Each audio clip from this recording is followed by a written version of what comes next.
Okay. New podcast up next at WorkTech, episode 1, because the world needed one more podcast. And Kate and I thought we're the ones that are going to deliver it. That we did. So here we are. We're here to talk to you about what's happening in the world of work tech. That's right. Welcome. That's right. And up next is your famous podcast, WorkTech is mine. It was like peanut butter and chocolate. We felt it had to come together. And I also think we have what I love about the Devon Group and your company and you and your view is I think you have a unique lens that it is, yes, rooted in our world of HR tech, but a business lens. And that's what I like. I feel like I aspire to do that as well. So I feel like we can have a different take on things, a slightly different take for folks. That's why I thought the world needed this podcast. Absolutely. Maybe it's a Jersey thing. There you go. Yeah, There you go. I'll put that on it. All right. So what are we talking about this week? What are we talking about this week? I think, well, you brought to my attention today that October 1st has passed, Hmm. and I had forgotten that I was waiting for something on October 1st, since I feel like you should get all the credit to talk about this one, to lead this one. So what was supposed to happen on October 1st, and what have we discovered, what we've discovered, I guess. So October 1st was going to be the case management date for the Workday Mobley trial that is ongoing. And while you and I were getting ready to record today, I had said, "Hey, it's not October 1st anymore. What happened? I Yeah. haven't heard anything." And so we were wondering what's been going on with the case because I haven't heard anyone say anything. And here we are, week and a half later. Yep. And so, what have we uncovered, George? We uncovered that they did have the meeting. There is I guess it's an order regarding the opt-in plan for the case. So, in summary, they came together and the court has given very specific direction about the plaintiffs needing to come up with the process as far as how this will proceed, about putting this on social media with very specific language. So I find the language very interesting. It's the court providing social posts basically to get folks to identify whether they feel they should participate in this class action. Here, there are 3 of them. Applied for a job through Workday after September 24th, 2020 and got rejected? And that's it. Were you over 40 when you applied, and do you believe your application was screened out by AI due to your age? That's the second post. And the third is, you might be eligible to challenge those decisions in a lawsuit. Visit the following website. And then obviously they have to create the website, so there's no link yet. But they come back on October 15th to review what's been put together. So these are, it's moving forward. What are the implications of this, the fact that it's moving forward? And also, why are we discovering this? Why was this not covered anywhere? I'm very curious. Yeah, I don't know if it's just because there's so much happening in the world right now, Right. or Workday just has so much going on that they were able to, have this kind of kept Yeah. quiet. Yeah.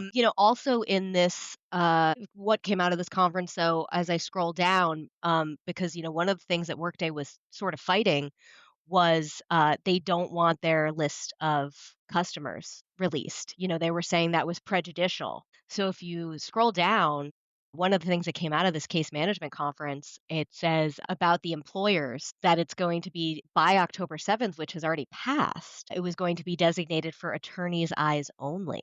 I see that. So I guess they did have to release that to legal counsel at least, but it's being protected for now, it appears. That always goes well, though, so that there's nothing to worry about with Oh, that. no, nothing to worry about there. Nothing ever gets leaked ever. But apparently, Workday was able to at least keep that quiet at this point. So I was talking to Jerry Crispin earlier this week about the case, and we were saying that if that list was released, because that is a potentially huge list, Mhm. that could have huge ramifications for the industry in Right. general because, I mean, disclosing hundreds, thousands of potential employers, Yeah. Yeah. you know. Thousands. It's especially at a time like this when the case in and of itself there's an inflection point for those customers. This is one of the best issues to create FUD, fear, uncertainty, and doubt if you're a competitor. Also, I think for the most part, it's not the big logos that Workday has. Everybody already knows about those, but it's, who's invested in Workday that might be in the middle market where their solutions might not quite be a fit. They might not even be aware of the case. That's a really, really good point. Mhm. I wonder if they'll reveal that. I wonder if, Yeah. It's under protective order for now, but, yeah, that would be a very dangerous precedent, I think, to set for the industry if yeah, that gets lifted at some point yeah, or leaked. So, yeah, but, so that is what's happening with that case for anyone who didn't know, which I'm guessing might be a lot of people since, we also did not know until George found that yeah. So in the our the conversation. the wheels of justice are turning. That process is moving along. Yeah. That's The good cl to see. Something's Yeah. working out there. Yes, the And class action suit is moving forward, yeah, though, so for anyone I'm over not 40. yeah, yeah, whatever the outcome, I'm just Mhm. the fact that, the wheels, the machinery is Mhm. moving is good, is good. Yes, keep an eye on your socials, you might see the website pop up soon. Yeah, I can't wait to see those posts. That They're that's going to be there's gonna be a lot. I think people are gonna have fun with that at Workday's expense. Yeah, it'll be different from the Billy Idol ads and Yeah, Gwen Stefani and all of those ones that I've been right. seeing online for a while. True, true. Yes. So what's next? What's next on our list? Well, one of the other things that popped up this week repeatedly was the lack of a jobs report.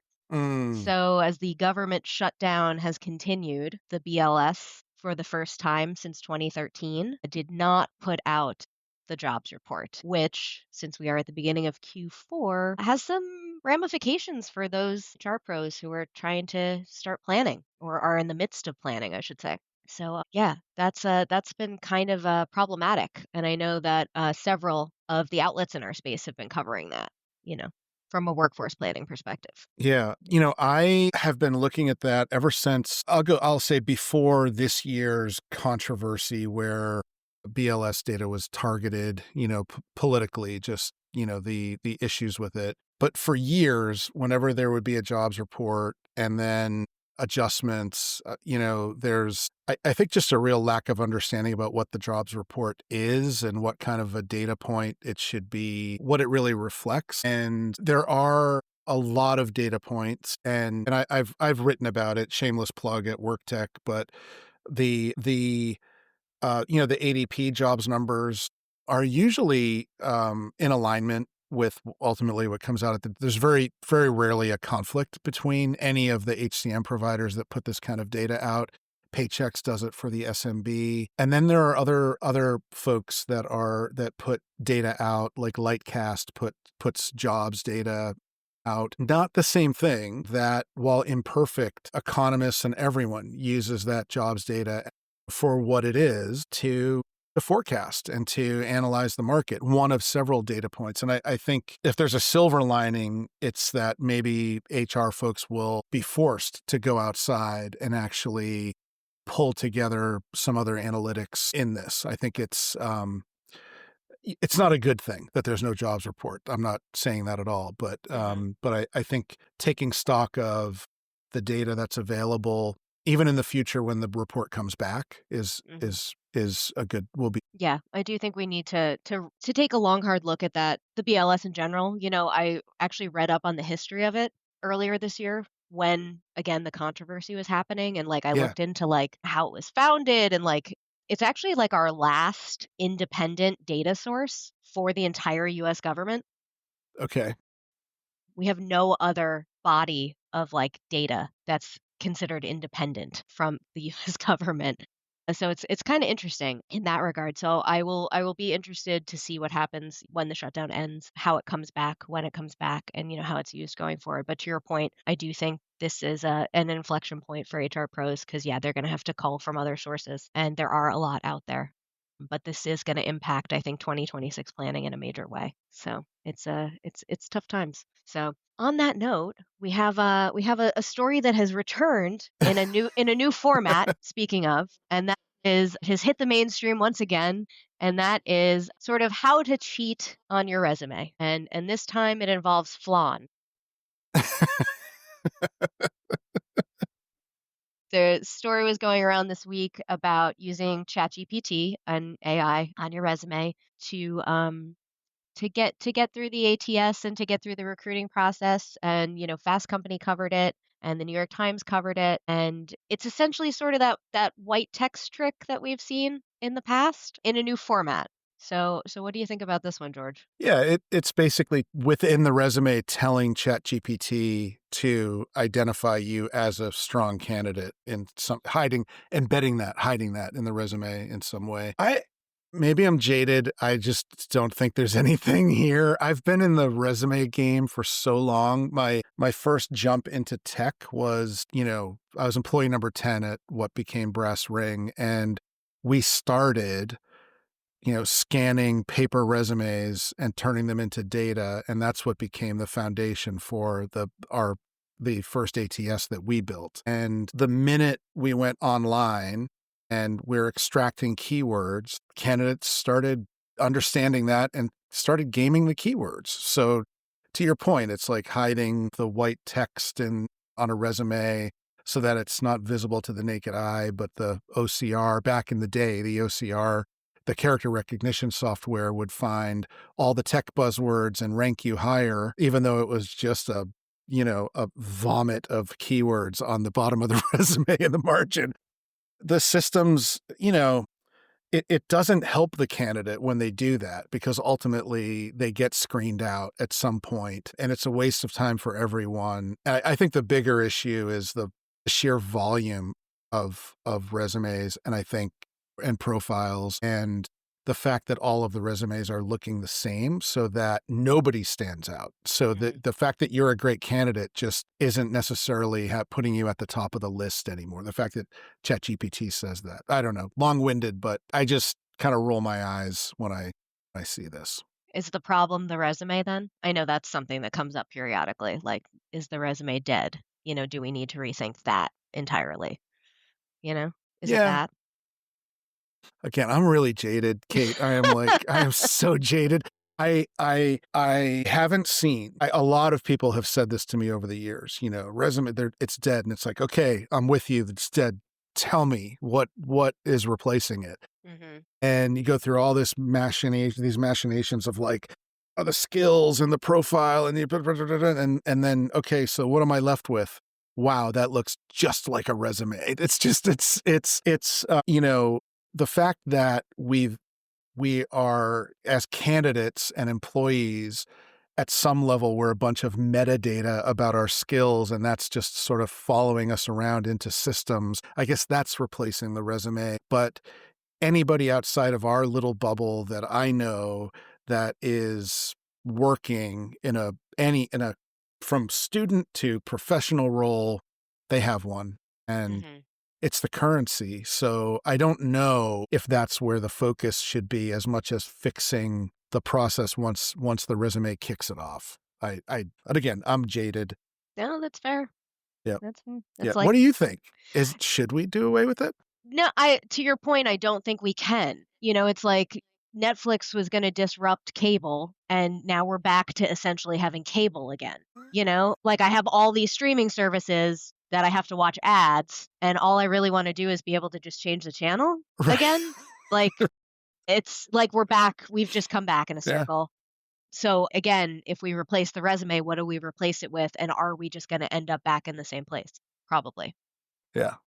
So I'm That's a I'm kinda great with you. analogy, because I'm a YouTube TV in a YouTube TV family, and it's like, this is just like the cable, Yeah, that we left, and costs yeah, about the same now. So yeah. Yeah, and Yeah. I was listening to someone this week, I was listening to another podcast, and they were like, sometimes I just wanna be able to turn on the Food Network for 5 minutes while I eat my tamale before it gets cold, and then I wanna turn it off. And I was Yeah. like, "That's really true." I don't wanna spend all the time to find what I want. Same thing with the resume. Yeah. Like, I don't wanna have to dig through. I don't wanna have to, go through all the rigmarole to change this when the one pager has worked for years and years. Right. Right. So that brings us to, hey, what's going on in M&A this week? M&A, there weren't any major announcements this week, but we are coming off of a flurry of activity this past month with in the last 2 weeks, Workday announced that they acquired Sana. They also just about a month prior or less than a month prior had acquired Paradox, Sana being a learning company, AI forward learning company, Paradox being AI driven frontline recruitment, and SAP slash SuccessFactors acquiring SmartRecruiters. There are, I can tell you, just based on what crosses my desk every day, there are announcements coming. There are big and small acquisitions in the works, and it is generally the market's consolidating, not getting smaller, but the current crop of SaaS and AI forward SaaS providers are consolidating and opening up some new lanes in the market. So it's a, it's a fun time out there right now. Yeah, I think the only acquisition I saw, I think it was this week, Sage acquired Criterion HCM. Okay. I Okay. think I saw that one was this week. And then SAP set the timeline for what they're going to do with smart recruiters. Okay. Okay. Those were like the only sort of announcements I saw related to Yeah. I, A. I knew the Smart Recruiters deal officially closed. So I did see like the people at SAP could finally really talk about it, Yes. but I hadn't seen that. I need to go find that timeline. So now, I can send it to you. okay, we're getting past every acquisition starts with everything's going to stay the same, and all Hmm. the customers are going to be so happy, and that can be true, but there's always some integration and some personnel movement of personnel and whatnot. So is it more product roadmap stuff or The way it reads, they're going to replace success factors with smart recruiters over the next 3 to 5 years. okay? So that's the way it reads. So Yeah, there you go. That's not that's that makes that's sense that's the actually. headline. Yeah, So that makes yeah, sense. yeah, That makes good um, sense. yeah. On the funding front, I'm still finalizing Q3 numbers. It looks like another big quarter, but I think the big headline for funding is the sentiment right now is from the first day of the HR Tech conference until today. I'd say every conversation with every investor that I'm having, they're saying things like, it's like 2021 again in HR tech. There's a lot of deals in the pipe, a lot of capital getting deployed. I think I said this to you in the last week or so. It walking from that perspective, investor sentiment perspective, walking into HR tech was like when the Wizard of Oz goes black and white to color. Like went from like cautiously optimistic, yes, we're deploying capital. We're watching, we'll see where things go, to, oh my God, you know, we're ready to deploy this money and, let's get to work. And it's pretty much been that way ever since. So I expect barring any major changes in the economy on the negative side, I expect a big close to the year from a VC perspective. Cool. Yeah, no, I feel like the second half of this year we've started to see some big numbers, some big rounds. And I know I saw in term sheet this week that PitchBook had reported that AI has amounted to 40% of deal count in Mm, Q3. So that seemed about right from, just yeah. the amount of AI I hear about on a daily basis. Yeah. I would say so. And they're looking at it from a holistic perspective, Mhm. every category Yep, in our space. probably higher. It's probably higher. I really don't even, it's almost pointless to track because everything is sort of AI. Anything Yeah. new, like you've got to have an AI story, you've got to Mhm. have AI. So it's probably, it's got to be there. I haven't seen a deal that's just like a pure SaaS play without AI. So it's got to be in the 80 to 90 percentile. You still have services businesses and things that every now and then you see a deal, it's encouraging. But for the most part, everything's got AI, all of Yeah. it. Yeah, I believe it. All right. So our last story of the week, which was everywhere, was Sora, Yeah, which was pretty much inescapable because they, I think, surpassed ChatGPT in downloads this week, which I didn't download it. Did you download it? I never download those things when No, they come no, out. I'm old. But it's kind I have seen, obviously Yeah, just perusing my socials, as they say, some of the videos, and they are pretty terrifying. they So, are. And yeah. hilarious. Some of them are terrifying and hilarious. Yes, yes, I will say that. They are Yeah. funny. But what do we think about the future of AI with that in the mix? Well, I guess it's kind of scary. Mhm. There was also something in the courts this week, or it wasn't the courts, but it was OpenAI sort of doing an about face on individuals needing to give their permission for their likeness to be used, which is kind of like the cow's out of the barn at this point. Like, I don't know. That sounds good. I'm not sure that it means much, but it's frightening because the things that are scary and or hilarious are generally using somebody's likeness, and depending on which side of the humor you're on, you're either disgusted or laughing about Yeah. what you're seeing. A lot of it's political, so I think Hollywood is just continues to be put on notice. The whole film industry, TV. Did you see the story? It's I guess it's somewhat related. There's an actor who is an AI, I guess Mhm. more than an avatar. We'll call her an avatar. And like agents are trying to represent this entity that was created by someone via prompts, I guess. And Yes. that's just a big PR play, I think, but it speaks to where things might be going. I don't know. What do you think? Yeah. No, I agree with you. There's a really great clip I saw of Fran Drescher, also known as the nanny. She's the president of SAG-AFTRA, the Screen Actors Guild, and they asked her a question about that AI actress, and she responded something about basically what does it say as a larger issue, not just this AI actress, but what does it say about humans that Mm, we're relying on AI so heavily when we know what it does to us, what it's doing to the environment, what it's doing to our creativity, what it's doing to jobs, what it's doing, like why have we opened Pandora's box in this way? Um, and like, you know, once you've opened Pandora's box, you can't put the lid back on it. Was right. kind of her point. Like, why are we allowing this to happen? Yeah. And, I thought the way she said it was much more eloquent than that summary that I just gave. But I Huh, do that was encourage good. you to look up the quote from the clip of her because, she raised some really good points about things have happened so quickly. It's rolling down the hill at this point. Yeah.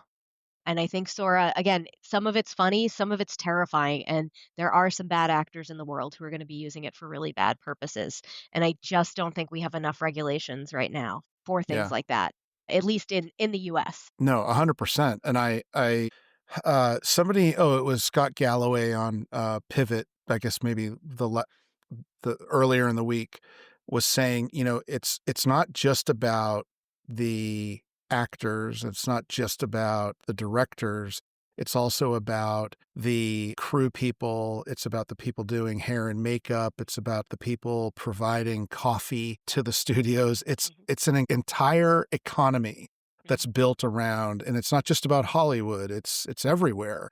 There's a good aspect of it, which is people with fewer resources can do some creative things, like from an animation perspective or something. But we need, to your point, regulations on, if you're creating an actor, you're using a body of work to create that actor, and that's not your body of work. mhm, That's every actor that's come before you. It's so complex. mhm. I don't know. Yeah. Do you think we end up with regulations, or do you think we go too far? I don't know that anyone's focusing on it right now is the problem. I think there's someone should be, but I don't know that anyone is. And I think by the time we do, it's too late. So I think that's the problem. Yeah, But, hopefully, yeah, I think I think the EU got ahead of a lot of this, and unfortunately, we did not follow suit. So maybe the states will at an Right. individual level.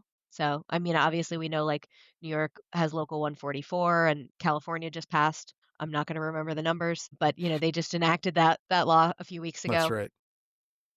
So, yeah, so maybe the states will start to put these regulations in place. Yeah. Yeah.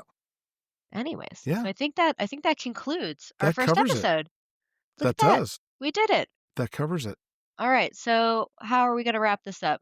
You got anything good for the week or anything bad? A pit or a peak? When I think about that phrase, the pit and the peak, I can't get past the pit. And Okay. it's that regardless of where you are on the political spectrum, things are so paralyzing right now. And I spend a lot of energy trying to, focus on my work and then not get distracted, and I get distracted, and I want to be aware, but I don't want to feel bad, but I've got to be aware, I've got to be in the know, and everything is so scary and just paralyzing right now. I don't know how else to put it, and that's my pit. Things really, they have to change. I don't know if it's going to happen soon, but yeah, I just pretty much have a pit in my stomach all the time right now. I would say that's a pit. So I'm going to try to end us on an uplifting note with a peak. And heading into this weekend, I know the John Candy documentary, which George, you've already seen, Yep. is now officially streaming. So I'm Yes. going to watch that this weekend because I know there's a nor'easter heading for the East Coast. So this seems like a Ah, good time to hunker down and watch some movies. you had a peak and then you brought in a pit. I didn't know there was a nor'easter heading for us. Well, Okay, all right. it's It's not it's it's not it's winter yet, no, it's not. so No, it's just some rain. So it's a good time yeah, to watch some movie. It's fall. Maybe right. some do you like horror movies? Maybe watch some horror movies. Yeah. I'm gonna watch I saw one of the pre-release events here in New Jersey and New Brunswick. They aired it, and we went to see it, and I'm gonna watch it again, the Candy thing, because, you know, it was an event and it was in the theater and people moving around. So I really do want to. It's good.